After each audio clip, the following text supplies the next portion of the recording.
Good morning, everybody, and welcome to this episode of 30 Minutes to President's Club. My name is Armand Farrokh. I'm here with my co-host, Nick Cegelski, and today we have the CEO of Sendoso, the one and only, the man that's sending stuff all over the place. Nick, why should people listen? Okay, aside from the wonderful imagery of Armand packing up a cardboard box and licking stamps, Chris talked about stuff like using VAs as a salesperson, putting intentionally sent from your iPhone in emails to make it a little bit more openable, and just some stuff that is really creative. So this was a fun one, man. 3, 2, 1. Today's show is sponsored by Outreach. I recently became an Outreach customer, and I wish I had done that years ago. It's incredible. I'm getting so much more done. I'm more organized, and I'm having a lot of fun selling now.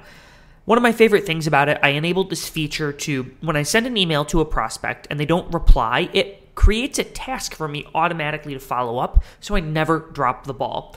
There's a ton of really good information about prospecting on Outreach's site if you follow the link in our show notes. And if you're not an Outreach customer, you really should be.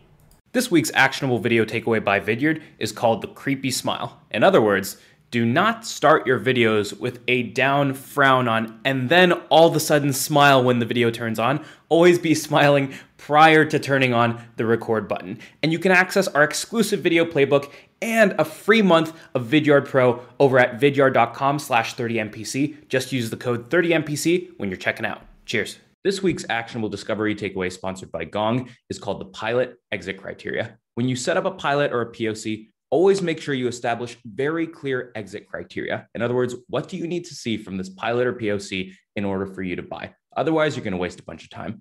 And it's not just this. There are 5 things you have to know before you jump into your first discovery call. We outlined those in a Disco playbook hosted at gong.io/30mpc. Go check it out. The link's in the show notes. How do top performers consistently make President's Club? They protect their selling time. You can do that too with Dooly. It helps control the CRM chaos. You can do stuff like sync notes right to Salesforce, update your pipeline instantly, and use templates to help guide you on sales calls. Now, there's a link to try Dooly for free in today's show notes, and if you follow that link, you're also going to get access to Armand's prospect meeting prep template. Dooly's also sponsored this actionable takeaway. You've got to stack like events on your calendar. The goal is to eliminate context switching throughout the day. Stamps. All right, Chris, welcome to the show. We start every single episode with your top 3 actionable takeaways, so let's get your 3.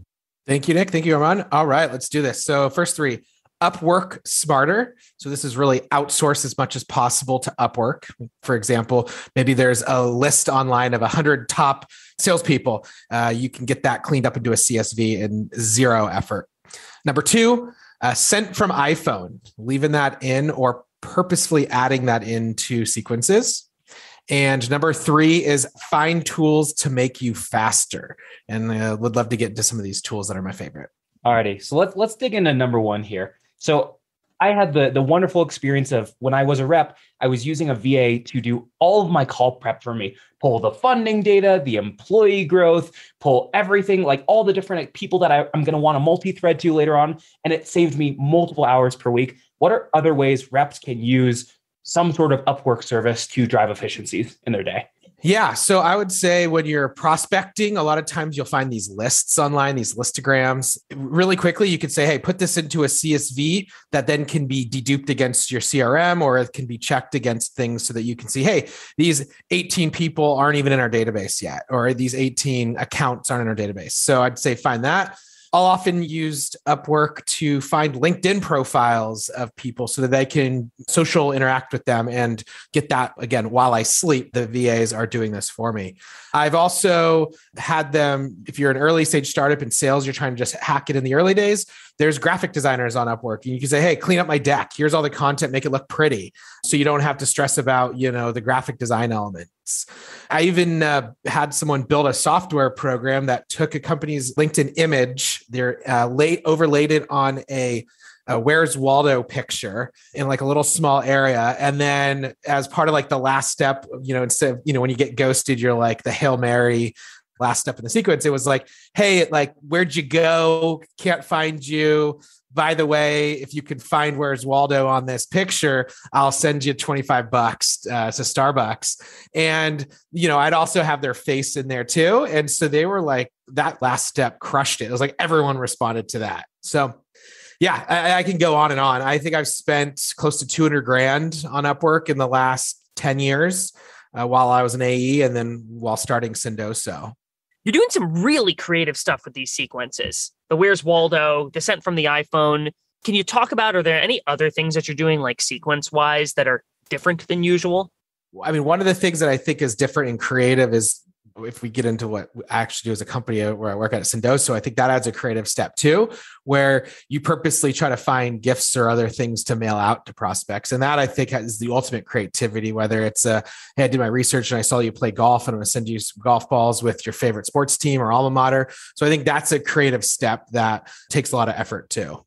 Just like you're kind of A/B testing what emails to send, you kind of A/B test what gifts to send, and you see what's working, you track the analytics, and you rinse and repeat. And I think a lot of salespeople will have, a little chit chat, small talk before the call kicks off, or even during the call, and that's a perfect time to like take that note and then use that in your follow-ups to build a rapport with that prospect. So I've seen the use of Sendoso, like from a prospecting perspective. Armand's shipping golf balls all across the country. The use case I've used it most for is like when I have somebody in deal cycle where I meet with Chris, we have a really good demo and he mentions, wow, I've got 47 other meetings today and I don't have time to eat lunch. And like that sets off a trigger in my head that I'm sending Chris a DoorDash gift card on Sendoso because I want to be like, hey, you said you didn't have time for lunch, like get some Sweet Green or something. So like those are the two main use cases I think of with like gifting anything. Are there other use cases that come to mind that you think salespeople should be leaning on more heavily? I think there's two others that come to mind. One is if you work in an environment where you have VARs, channel sales, or even just integration partners, I think there's a big integration ecosystem. Go find the CSM or the AE that's at, a partner company and be besties with them and get some deal flow that way. So I think leveraging them to build better rapport with partners is key.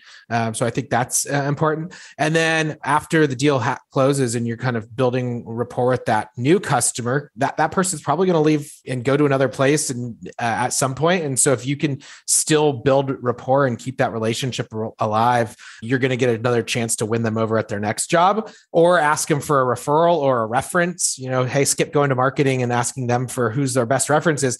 Just keep all the people you've sold, be their best friends, and then use them as your references. I want to dig into something that you just said a second ago, which was the idea of like gifting to like, I don't know, channel partners or advisors or people in the same space. Cause it's been something that's coming up like more and more recently. And it was something that you put in the prep doc, like partnering with other organizations or advisors. Can you talk about how like an individual contributor could potentially do that to like, maybe not to have to make as many cold calls as I do in a given week? Yeah, for sure. So I think most companies will have some partners, or if you don't have any partners, there's oftentimes where you can see, hey, I sell into the same ICP as you, and go out and kind of form your more ICP related partnerships. And so I think in that case, it's a little thinking outside the box, but if sales reps love networking. And so if you can go find another sales rep or another account manager that's selling into the same ICP, create your own partnerships. Hey, we sell a lot into the same accounts. Let's connect over a virtual call to see if we can help each other. Hey, by the way, I'll buy you lunch and here's a $25 to Uber Eats. And so it's like, okay, that seems like a very easy, take that and run with it. So Chris, I want to take this in another direction where we're talking about all this thing that we're doing to gift to folks to get their attention. And oftentimes I'm using gifts to get the attention of my A-tier accounts or the chief something officer. And that worked. Okay. So I get that first really awesome meeting.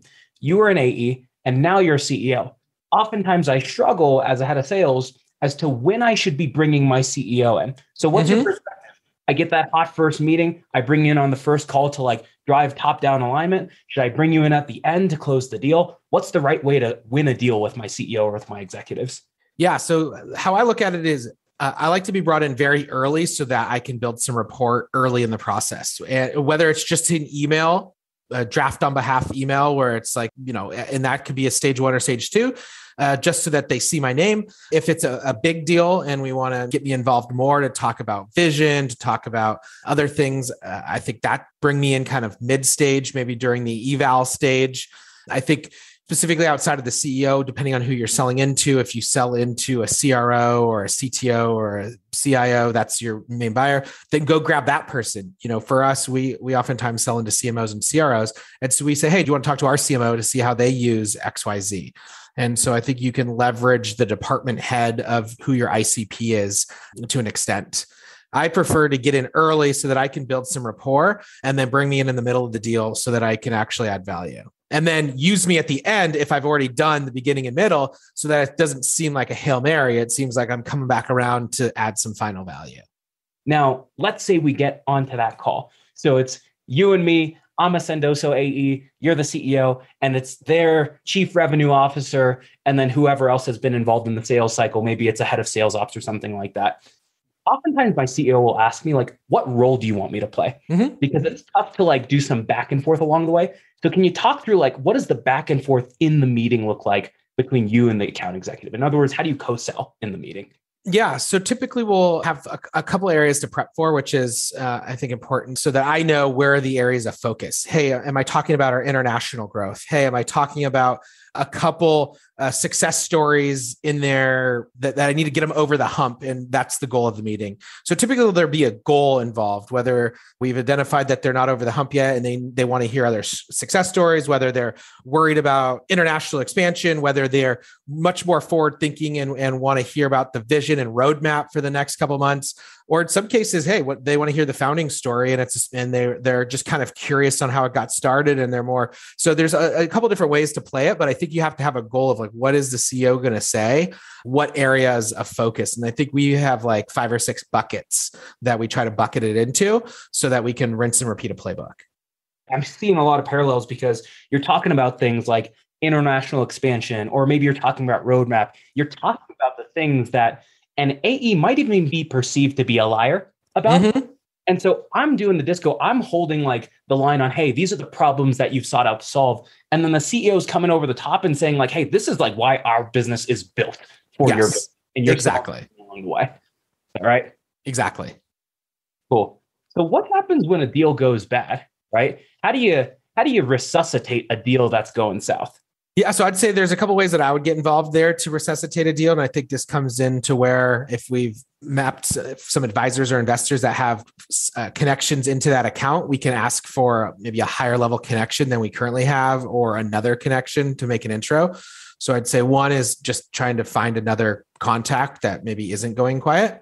2, I think I could send a Hail Mary into the account too, and offer some kind of value or offer a meeting. And again, that works better if I've already established credit. I typically stray away from being the Hail Mary CEO. I usually don't do that. I don't think that unless I've been a part of that conversation earlier on. I think maybe you can also ping partners at times. You can get some good account intelligence. Maybe they've gone dark. You say, hey, partner, I know they're your customer already. Any insights, does this person still work there? Even play dumb like that to see that. And I think you might be able to get some account intelligence that way too. Well, what a lot of people do is they only think of using partners to get that first referral. Mm-hmm. Right? They're okay, my integration partners are lead gen folks. The moment they send me a lead, all right, we're good to go. But oftentimes the best deals are the ones where it's hey, I'm about to multi-thread this one. I'm going to go look at every single person's LinkedIn profile and see, do I have an investor that's connected to them? Do I have an integration partner that's going to be connected to them? And then what you're going to do is you're going to loop them in so that they're already evaluating Sendoso. They're feeling good about it. And then that partner comes in and accelerates the deal. Exactly. Now we have validation externally as well. 100%. That's a big part of our playbook. We love trying to get third parties involved, and it just adds more chances for that deal to close. So Chris, I'm curious if we sort of flip-flop the seats. Let's say your team's in selling and I'm trying to sell to a CEO. Mm-hmm. Oftentimes reps, they struggle to maintain the attention of a CEO for a variety of different reasons. They're caught in the weeds. They don't have exec presence, whatever it might be. And so maybe we say hey, when was the last time you bought software? And what did an AE do really, really well? Or what are some things that AEs commonly screw up that lose the attention of a CEO? Yeah. So I think the most important thing first is what stage is the company at? So when I was a seed stage company, or you can maybe not even you can say by size or seed. So when you're a 50-person company, the CEO acts in a way where they're probably making a lot of decisions. They're still buying software. If you're a maybe 200 person company that you're going after, maybe they're mid-market, it's questionable if that is the case. When you're a 500, 1,000 person company, like we're about 500 employees now, I've got C-levels, VPs, directors in the mix. I don't make that many decisions anymore. It's just not, I've hired enough people to where everything else is delegated out. And so I think you've got to be smart with what's your ask. If someone comes to me now and says, hey, I want to demo you this software for HR, for this sales software, I'm like, dude, like not involved. Like sometimes I wouldn't even, if I feel like they're not doing their homework, or they could say, hey, just FYI, this might look interesting for you. I'm going to go talk to XYZ, your CRO. If you can nudge them along, please do. And then I'm like, okay, cool. You really realized where I'm at and you understand. And I think that's helpful. Oftentimes, if they are referencing to me, my other teammates who are already involved or who they're about to get involved with, then I'm fine with responding and maybe adding my context. Well, I think what a lot of reps don't realize is like, look, you're working an account. You've got 10 contacts on the account. And some of them actually might be, believe it or not, too far above the power line. They might be too far above the power line. If you're talking to a Fortune 500 company, my guess is the CEO probably isn't going to buy Sendoso. That's just a wild assumption. 100%. Right? But what you can do is literally to this date, Pave is an earlier stage company. We're just under 100 employees. However, my CEO forwards me stuff all the time. Mm-hmm.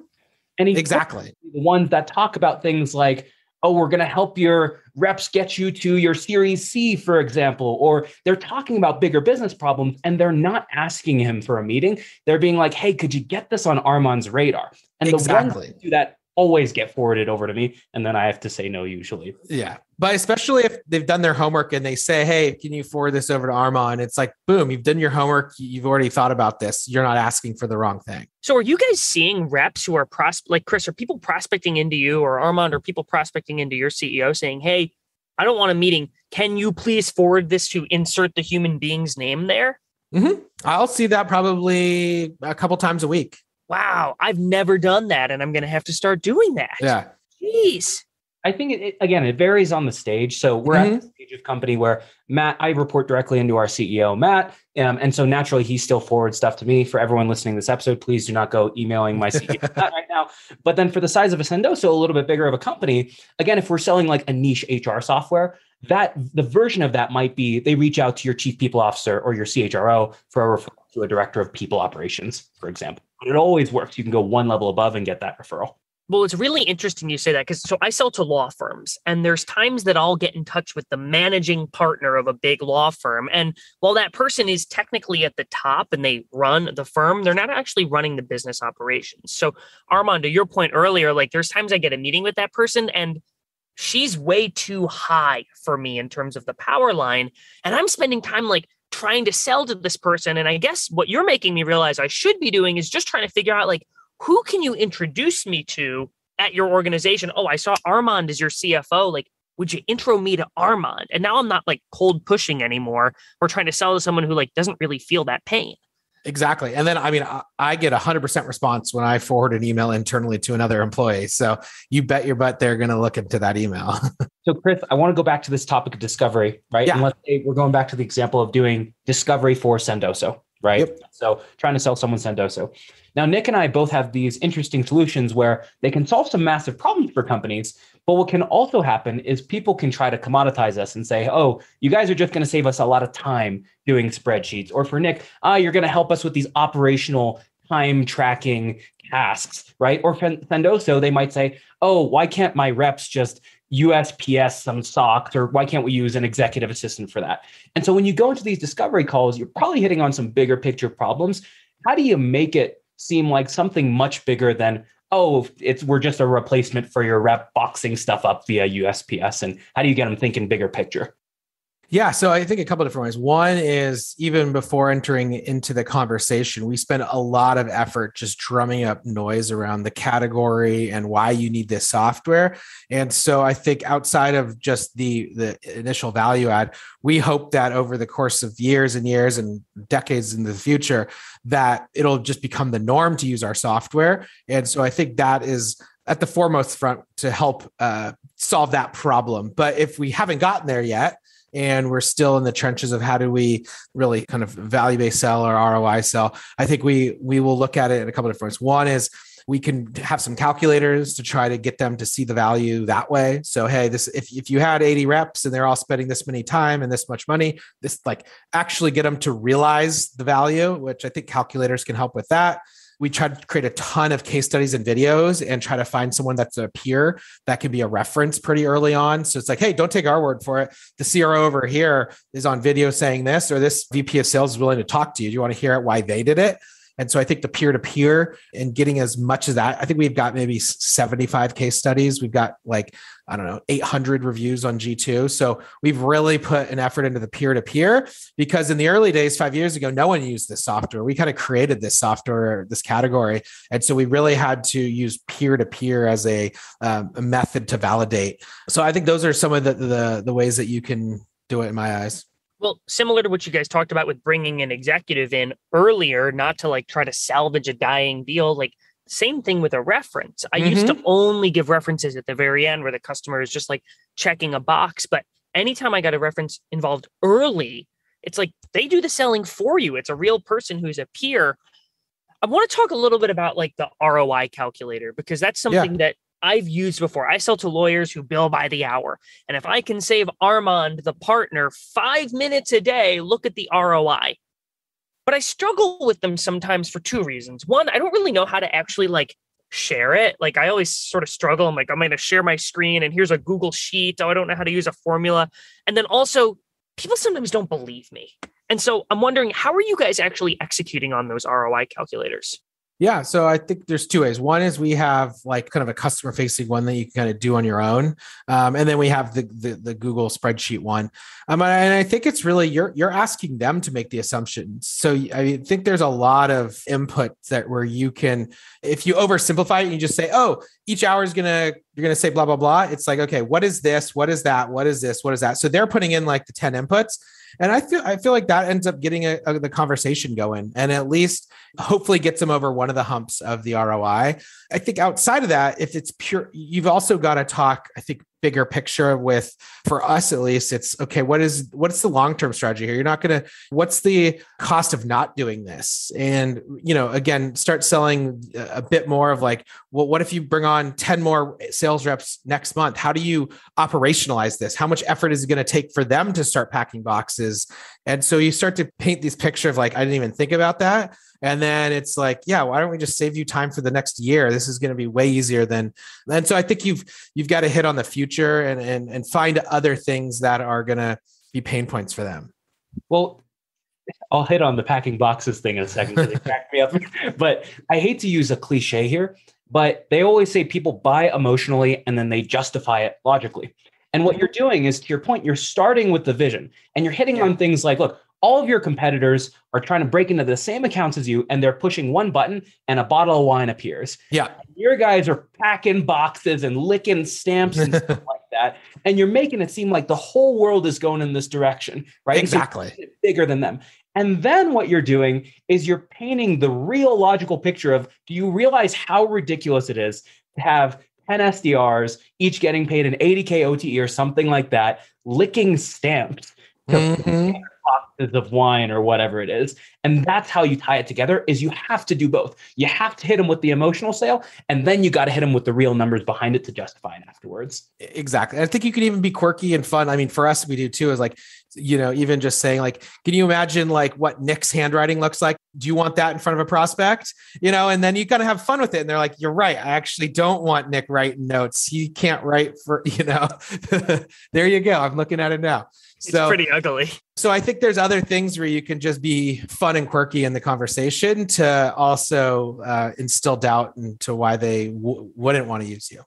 Chris, this has been phenomenal. I just can't get this picture of Armand packing up cardboard boxes and licking stamps out of my head, unfortunately. But we're running out of time, so we got to move to the final question. And the final question is this. We've talked about a lot of really good things salespeople should be doing.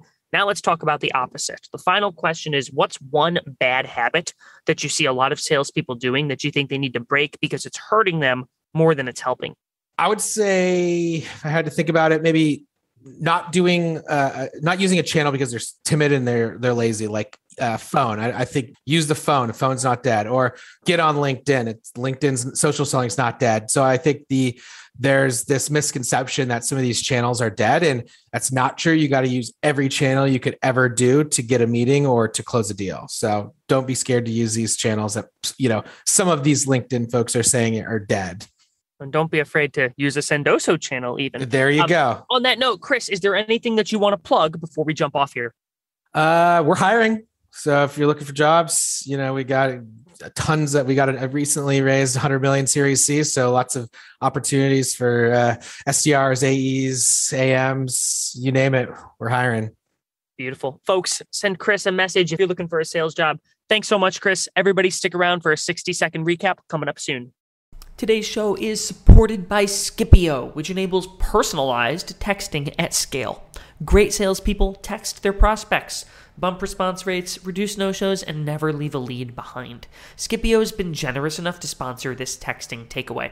If you want honest feedback after a big meeting, a simple text, "How do you think that went?" to your champion will get you detail that you would never get via email.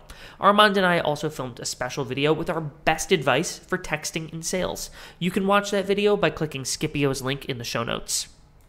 Your top 4 takeaways from this episode with Chris Rudegrap. Number 1, you need to bring in your executives not to save the deal at the end, but bring them in early. You can use them to accelerate that deal cycle versus at the end, the deal is already done. Number 2, you need to sell the vision of your deal and talk about how the whole industry is going this direction, but then afterwards you can justify it logically. Number 3, when you're going after someone who is above the line, or in fact, maybe even above the line, what you need to do is not ask every single person for a meeting, but maybe ask the CEO or the CFO, "Hey, would you be open to sending this email or referring me over to this person?" And that's your DM. And then lastly, number 4, you're going to keep the send from my iPhone in your signature. It'll make you seem as a little bit more organic and natural. So give it a shot, folks. Alrighty, Nick, how can people help us out here? Folks, I really want to show Chris some love because not only was this a really good episode, he helped us out with some other stuff related to 30 Minutes to President's Club after the recording. And so if you got even a tidbit from this show, and hopefully if you're listening this deep into the episode, you got a tidbit, send him a note and let him know you heard him on the show and say thanks. We'll see you next week, folks, on 30 Minutes to President's Club.